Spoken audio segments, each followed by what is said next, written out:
गोरोबोरो बै गुफुर जा गोसोम जा खायमा जा गोथां जा नों आंनि अब्लाबो होनग्रा सेंग्राफोरा अबेथिंजाय दों जोंहानो थिनहरहाय जोंहानो थिनहर।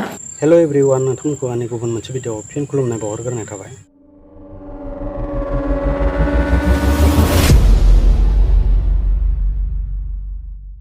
थारै जोंनि बर' समाजाव मा जामारदों गुबुन हिनजावखौ लाना खारनाय आरो गुबुन हारिजों नंखाय मोजां मोनफ्लानानै थगायनानै लाना खारनाय जाथाया जोंनि बर' समाजाव सोलिगासिनो।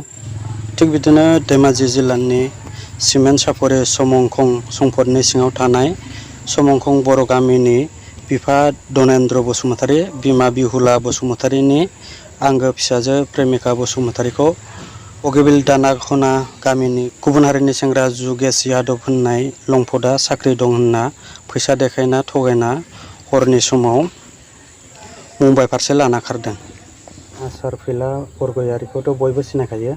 थ' बिथाङाबो समाजनि बेरेखा खामानि एबा बेरेखा हाबा मावग्रा मानसिफोरनि सायाव एक्सन लानो थाखाय माने सावरायदों। बिथाङाबो माने बेफोरबायदि हारिनि आरो समाजनि बेरेखा हाबा मावग्रा मानसिफोरखौ दबथायसिगोन। नोंथांमोनहा साबधान जानाया गाहाम, नङाबा नोंथाङा जुदि मानिया अब्ला गोबां जेराबो मोननो हागौ।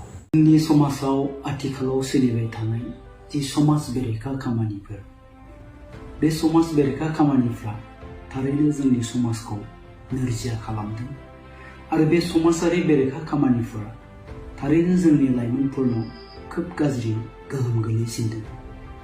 जायनि थाखाय दिनै जोंनि लाइमोनफोरनि फिउचारा, जोंनि लाइमोनफोरनि जा इयुन बेफोरो दिनै जोबस्रांनायनि लामायाव। दा बेखायनो सम थानायावनो जोङो जोंनि गेजेराव आथिखालाव बांबोनो हमनाय बे समाजारि बेरेखा खामानिफोरखौ जोङो होबथाथारनो नांगोन। मोनबा दख'रा दुलाराय बर' फरायसा आफाद, सिके दख'रा दुलाराय बर' फरायसा आफाद, राबां दख'रा दुलाराय बर' फरायसा आफाद, रुपुहि दख'रा दुलाराय बर' फरायसा आफाद, सिलबारि दख'रा दुलाराय बर' फरायसा आफाद, जारा दख'रा दुलाराय बर' फरायसा आफाद, बे गौथुमफोरनि बानजायनायाव मोनसे जथुम जानानै थाङो। जाय जथुमाव जोंनि ओनसोलनि बुद्धिजिबि, समाज मावथि, फोरोंगिरि आरो गुबुन गुबुन गौथुमनि दैदेनगिरिफ्रा बाहागो लायो। समाजारि बेरेखा खामानि होननानै बुङोब्ला जों गुबैयै जोंनि लाइमोनफोरनि गेजेराव आथिखालाव जा ड्राग्स एबा निसानि जा गोहोम, बे गोहोमखौनो जोङो बुंनो नांगोन। चिरां जिल्ला रुनिकाटा पुलिस थानानि सिङाव थानाय बैग्रिबारि गामिनि थुलुंगा बरगयारिनि हिन्जावा गोमानानै दं। थ' न'खराव गोबां दुखु जादों आरो गथ'आबो बिमाखौ नागिरगासिनो दं होननानै फोरमायदों। थ' बिथांमोनहा न'आव फैफिनजानायखौ लुबैदों। फिसाजोआबो सोंगासिनो आंनाव बबाव थांदों बबाव थांदों माला मोनफैगोन मामिखौ होनगासिनो। आं मामिजों रायज्लायनो होनगासिनो। बबेबा नुयोब्ला जाहाथे खावलायनानै जोंनि न'खराव लाबोफिननो हायो। साफ्रामबो जेरावखि थाया मानो बेखौ लोगो मोनोबानो जोंनि न'खरसिम दैथायहरफिनो बेखौ आं लुबैदों। आं बेखौ बुंदों गले गले, जों बोसोरसेबाबो 2 बोसोरबाबो जों बेखौ जेराव मोनो बाव लायगोन। जोंनि न'खराव जों बेखौ लाबोफिननायनि फैफिनजानो जों लुबैदों। आं बेखिनिखौ बुंबाय। दा आंना फिसौआबो देराखै, गोरलै, स्कुलाव दोनलांनांगौ। नागिरबाय थायो, थांनाय समाव फैनाय समाव बिमाखौ सोङो आंनाव, आबौ मामिया अबाव थांखो, माखौ माला लाबोगोन, नागिरहैनाया मोनगोन ना मोनाखै होननानै खबर लायो। फन हरबाय थायो बिफानाव आंनि फनखौ लानानै।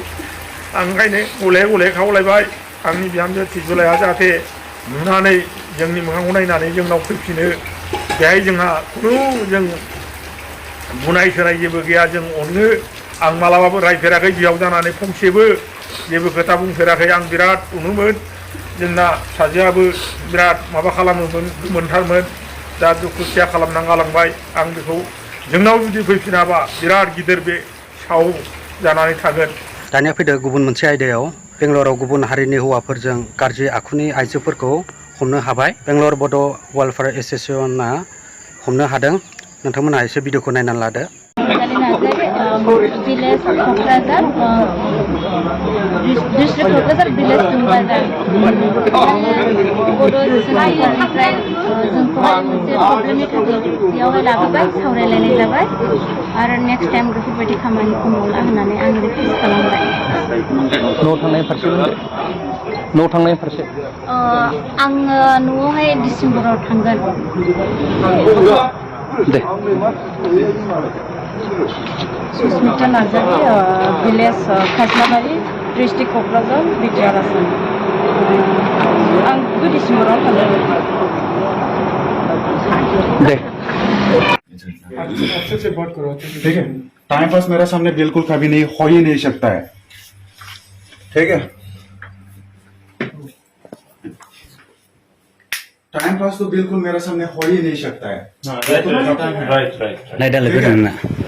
ये तो बाहर है बेंगलोर है चल सकता है मजा माने ये हो सकता है ठीक ये है कब से चल रहा था उसको देखने के लिए आया था मैं ठीक है सॉरी यार ऐसा चीज तो बिल्कुल कब से चल रहा था Right. तुम्हारा साथ कब से चल रहा था एवन ये मेरा साथ रीजन था जस्ट 1 हफ्ता पहले तुमने आया है यहाँ पे बीच में तुमने घुसा था ठीक है उसका बैकग्राउंड में क्या क्या है तुम कुछ मालूम है बताओ थोड़ा कुछ नहीं बैकग्राउंड में मेरे को कुछ मालूम नहीं है ब्रो उसका एक बच्चा भी है मालूम है तुमको नहीं ऐसा वो शादीशुदा है हाँ, मालूम है बोल रहे हैं मोनसेनि खोथा नङालै सोंनोसै दे जेबो नङा जास्ट मोनसे सोंनोसै खोथा आं बुंदों जाग्रा बेबायदि खालामनो सोलिया हगोन ना आं बेखौहाय लाजियाखै फावखौहाय मिथिखायो नोङो बेजों रायलायो बाथ्राखौ खोनासंग्रोलाय लायथो उनहा नोङो बेजों गोसोथोलायो होननानै मिथियोना मिथिया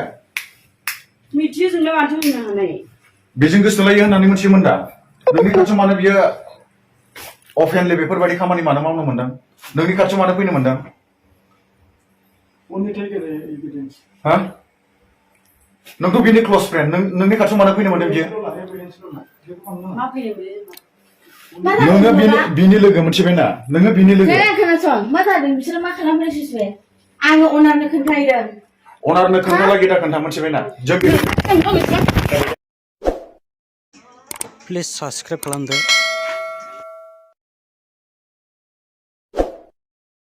थ' लोगोफोर दिनैनि भिडिअखौ बारा गोलाव खालामला एसेनोसै थेंक्स फर वाचिं लाभ इउ अल